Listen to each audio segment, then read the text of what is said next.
resign too early in your games. This grandmaster playing with white thought it was impossible to stop these pawns from queening, but he was wrong to give up so early. Rule number 1. The only way to try and stop these pawns is to create checkmate threats.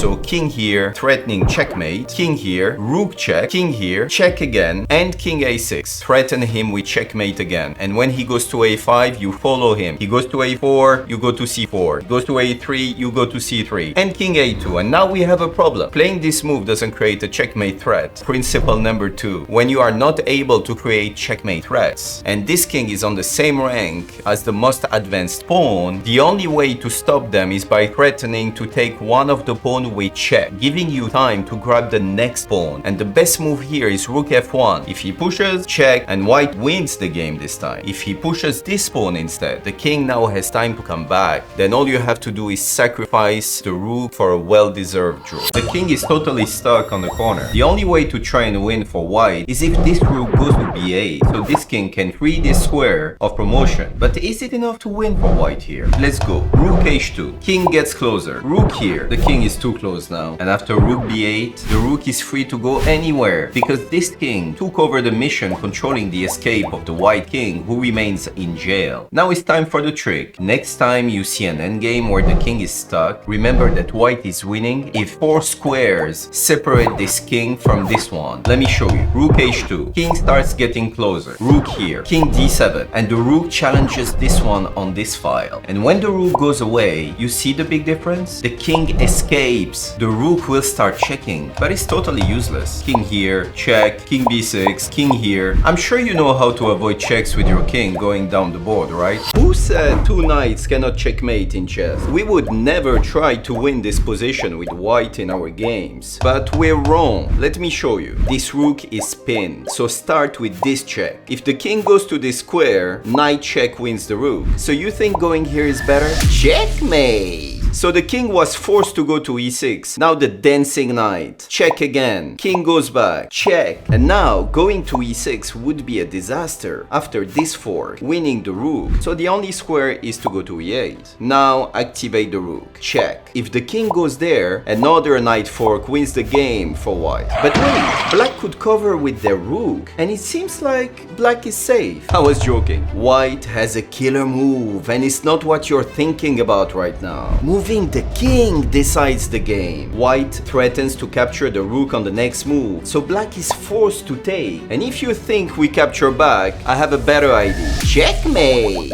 How do you stop this pawn from queening? This pawn can't be stopped, so the only way to try and win for white is if there is a checkmate pattern. Start moving this knight, and if the king captures, the rook is now free to go to g1 and grab this pawn and win easily. But wait, of course your friend will smell this trap from miles away. He queens instead. Now check. This poor king has only 1 square. And now we all do the same thing. We keep looking for more checks that lead to checkmate. Instead, use your full army and bring the king, threatening to checkmate like this on the next move. So black is forced to find some space to breathe. And now, are you looking for checks again? Don't. Just reduce the space around this king, threatening rook checkmate. But black can take, so the knight is not defended anymore. Defend it again. And when the queen takes this pawn, rook check, the king takes the knight. And now, how do you checkmate on the next move?